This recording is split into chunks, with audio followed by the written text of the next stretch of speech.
അൽഹംദുലില്ലാ വസ്സലാത്തു വസ്സലാമു അലാ റസൂലില്ലാ വഅലാ ആലിഹി വഅസ്ഹാബിഹി അജ്മഈൻ അമ്മാബാദ്. പ്രിയപ്പെട്ട വിശ്വാസികളെ, വിശ്വാസിനികളെ, അള്ളാഹുവിനെ ഭയപ്പെട്ടുകൊണ്ട് ജീവിക്കണമെന്ന് എന്നെയും നിങ്ങളെയും ഓർമ്മപ്പെടുത്തുകയാണ്, വസിയത്ത് ചെയ്യുകയാണ്. പ്രതിസന്ധികൾ കടന്നു വരുന്ന സമയത്തേക്ക് കരുതി വെക്കൽ നമ്മിൽ പലരുടെയും നല്ല സ്വഭാവത്തിൽപ്പെട്ടതാണ്. കഷ്ടപ്പാടിൽ കഴിഞ്ഞുകൂടിയിരുന്ന നമ്മുടെ മുൻഗാമികൾ ഇത് പ്രത്യേകം ശ്രദ്ധിച്ചിരുന്നു. മഴ ശക്തമാവുന്ന കാലം വരുമ്പോൾ ജോലിക്ക് പോവാൻ കഴിയാത്ത സാഹചര്യമുണ്ടാകുന്നു. ഈ സമയത്തേക്ക് ഭക്ഷണ പദാർത്ഥങ്ങൾ കരുതി വച്ചിരുന്നു നമ്മുടെ മുൻഗാമികൾ. കുട്ടികളുടെ സ്കൂൾ തുറക്കുമ്പോഴേക്കും പഠനോപകരണങ്ങൾ വാങ്ങാൻ രക്ഷിതാക്കൾ മുൻകരുതലുകൾ സ്വീകരിച്ചിരുന്നു. മക്കളുടെ വിവാഹ സമയമാകുമ്പോഴേക്ക് നേരത്തെ തന്നെ ഒരുക്കം ഓരോരുത്തരും അതുമായി ബന്ധപ്പെട്ടുകൊണ്ട് നിർവഹിക്കാറുമുണ്ട്. ഇപ്രകാരം ആരും സഹായിക്കാനില്ലാത്ത ലോകത്തേക്ക് നാം നീങ്ങുമ്പോൾ ആരുമറിയാതെ നാം ശേഖരിച്ചു വെച്ച നന്മകൾ നമുക്ക് സഹായമായി കൂട്ടിനുണ്ടാവണം. നമ്മുടെ റബ്ബിനും നമുക്കും മാത്രം അറിയാവുന്ന സ്വകാര്യ നന്മകൾ, പരലോക രക്ഷയ്ക്കുള്ള ഇത്തരം സ്വകാര്യ സ്വത്തുക്കൾ ശേഖരിച്ചു വെക്കാൻ മഹാനായ പ്രവാചകൻ സല്ലല്ലാഹു അലൈഹി വസല്ലമ നമ്മോട് ആവശ്യപ്പെട്ടിട്ടുണ്ട്. റസൂലുള്ളാഹി സ്വല്ലല്ലാഹു അലൈഹി വസല്ലമ പറഞ്ഞു, മൻ ഇസ്തതാഅ മിൻകും അൻ യകൂന ലഹു ഹിബുൻ മിൻ അമലിൻ സ്വാലിഹിൻ ഫല്യഫഅൽ. നിങ്ങളിൽ ആർക്കെങ്കിലും രഹസ്യമായ സൽക്കർമ്മം ചെയ്യാൻ കഴിയുമെങ്കിൽ അവൻ അത് ചെയ്യട്ടെ. സ്വകാര്യ നന്മകൾക്ക് വലിയ പ്രതിഫലങ്ങൾ ഇസ്ലാം വാഗ്ദാനം ചെയ്യുന്നുണ്ട്. സ്വകാര്യ നന്മകൾ പ്രവർത്തിക്കുന്നവരെ അള്ളാഹു ഇഷ്ടപ്പെടുന്നു എന്ന് പ്രവാചകന്റെ വചനത്തിൽ കാണുവാൻ സാധിക്കും. ഇന്നല്ലാഹ യുഹിബ്ബുൽ അബ്ദ തഖിയൽ ഖഫിയ. ഭയഭക്തനും മാനസിക ഐശ്വര്യമുള്ളവനും രഹസ്യമായി നന്മ ചെയ്യുന്നവനുമായ അടിയാനെ അള്ളാഹു ഇഷ്ടപ്പെടുന്നു. അള്ളാഹുവിൻ്റെ കോപത്തെ കെടുത്തിക്കളയും സ്വകാര്യമായി സ്വതക്ക ചെയ്യുന്ന ആളുകൾക്ക് എന്ന് പ്രവാചകൻ സല്ലല്ലാഹു അലൈഹി വസല്ലമ വിശദീകരിച്ചിട്ടുണ്ട്. സ്വകാര്യമായി നന്മകൾ ചെയ്യുന്നവർക്ക് അർശിൻ്റെ തണൽ ലഭിക്കുമെന്ന പ്രവാചകന്റെ അധ്യാപനം ഇമാം മുസ്ലിം ഉദ്ധരിക്കുന്ന 1031 ഹദീസിൽ വായിക്കാൻ നമുക്ക് സാധിക്കുന്നുണ്ട്.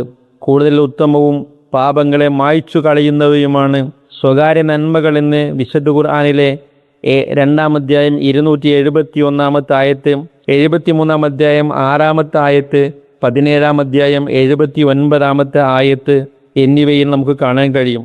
ആത്മാർത്ഥമായ വിശ്വാസത്തിൻ്റെ അടയാളമാണ് സ്വകാര്യ നന്മകളെന്ന് പ്രവാചകാധ്യാപനങ്ങളിൽ നമുക്ക് വായിച്ചെടുക്കാൻ സാധിക്കും. ഇതേപോലെ ലോകമാന്യതയിൽ നിന്ന് അകൽച്ച ലഭിക്കുവാൻ സ്വകാര്യതയിലെ നന്മകൾ സാധിക്കുന്നു എന്നത് പ്രത്യേകം എടുത്തു പറയേണ്ടതാണ്. അതുകൊണ്ട് തന്നെ നമ്മുടെ മുൻഗാമികളായ ആളുകൾ, പ്രത്യേകിച്ച് സ്വഹാബിമാർ, അവരുടെ ജീവിതത്തിൽ സ്വകാര്യമായി നന്മകൾ ചെയ്യാൻ വലിയ പ്രാധാന്യം കൽപ്പിച്ചതായി കാണുവാൻ സാധിക്കും. അബൂബക്കർ സിദ്ദീഖ് റളിയല്ലാഹു അൻഹുവിൻ്റെ ചരിത്രം വായിക്കുമ്പോഴും സ്വകാര്യമായി നന്മ ചെയ്തതിൻ്റെ ഒട്ടനവധി ഉദാഹരണങ്ങൾ ആ ചരിത്രത്തിൽ നമുക്ക് വായിക്കാൻ കഴിയുന്നുണ്ട്. അലി ഇബ്നു ഹുസൈൻ റളിയല്ലാഹു അൻഹുവിൻ്റെ ചരിത്രം വായിക്കുമ്പോൾ അദ്ദേഹം മരണപ്പെട്ടപ്പോൾ നാട്ടിലെ പല വീടുകളിലും പട്ടിണിയായി. അപ്പോൾ മാത്രമാണ് ഞങ്ങൾക്ക് ഇത്രനാൾ ഭക്ഷണം എത്തിച്ചത് അദ്ദേഹമാണെന്ന് അവർ മനസ്സിലാകുന്നത്. അദ്ദേഹത്തിൻ്റെ ശരീരത്തിൽ ഭക്ഷണം ചുമന്നതിൻ്റെ അടയാളമുണ്ടായിരുന്നു എന്നാണ് അദ്ദേഹത്തിൻ്റെ ചരിത്രവുമായി ബന്ധപ്പെട്ട കാര്യങ്ങളിൽ നിന്ന് മനസ്സിലാക്കാൻ കഴിയുന്നത്. ഇതേപോലെയാണ് പല സ്വഹാബിമാരുടെയും ചരിത്രം.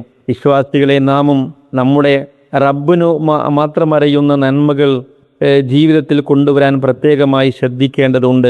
രണഭൂമിയിൽ മറ്റുള്ളവർ തന്നെ അറിയാതിരിക്കാൻ മുഖം മൂടി ധരിച്ച് യുദ്ധക്കളത്തിലേക്ക് ഇറങ്ങിയ സ്വഹാബിമാർ നമുക്ക് മുമ്പിൽ മാതൃകയായി നിലനിൽക്കുന്നുണ്ട്. ഒരുപാട് നന്മകൾ സ്വകാര്യമായി നമുക്ക് നിർവഹിക്കാൻ കഴിയും. അത് കൃത്യമായി നിർവഹിച്ച് മുന്നോട്ട് പോകാൻ ഓരോരുത്തരും ശ്രദ്ധിക്കണം. നാം നിസ്സാരമായി കാണുന്ന ചില നന്മകൾ ചേർക്കുകയാണ്. സ്വകാര്യതയിൽ സ്വതക്കകൾ ചെയ്യുക, ദിക്റുകളും ദുആകളും നിർവഹിക്കുക, രാത്രി നമസ്കാരം നിർവഹിക്കുക, നോമ്പ് നിർവഹിക്കുക, ഇങ്ങനെ നമ്മുടെ ജീവിതത്തിൽ ചെയ്യാൻ പറ്റുന്ന ഒരുപാട് നന്മകൾ ചെയ്യാൻ പ്രത്യേകമായി നമ്മൾ ശ്രദ്ധിക്കണം. പൊതുവെ നമ്മുടെ ഒരു സ്വഭാവമുണ്ട്, സ്വകാര്യമായി നാം ചെയ്ത നന്മകൾ എപ്പോഴെങ്കിലും പരസ്യമാക്കുന്നു. അതുവഴി നമ്മുടെ കർമ്മഫലം നഷ്ടപ്പെടാനും ചിലപ്പോൾ സാധ്യതയുണ്ട്. അതുകൊണ്ട് നാം ജാഗ്രത പാലിക്കണം. ജാഗ്രതയോടുകൂടി സ്വകാര്യതയിൽ നന്മകൾ ചെയ്തുകൊണ്ട് മുന്നോട്ട് പോവാൻ നാം ഓരോരുത്തരും പരിശ്രമിക്കണം.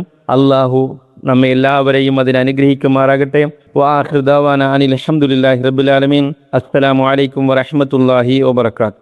വിസ്ഡം ഇസ്ലാമിക് ഓർഗനൈസേഷൻ അവതരിപ്പിക്കുന്ന നേർവഴി എല്ലാ ദിവസവും ഏതാനും മിനിറ്റുകൾ സാമൂഹിക, വൈയക്തിക, കുടുംബരംഗങ്ങളെ വിശകലന വിധേയമാക്കുന്നു.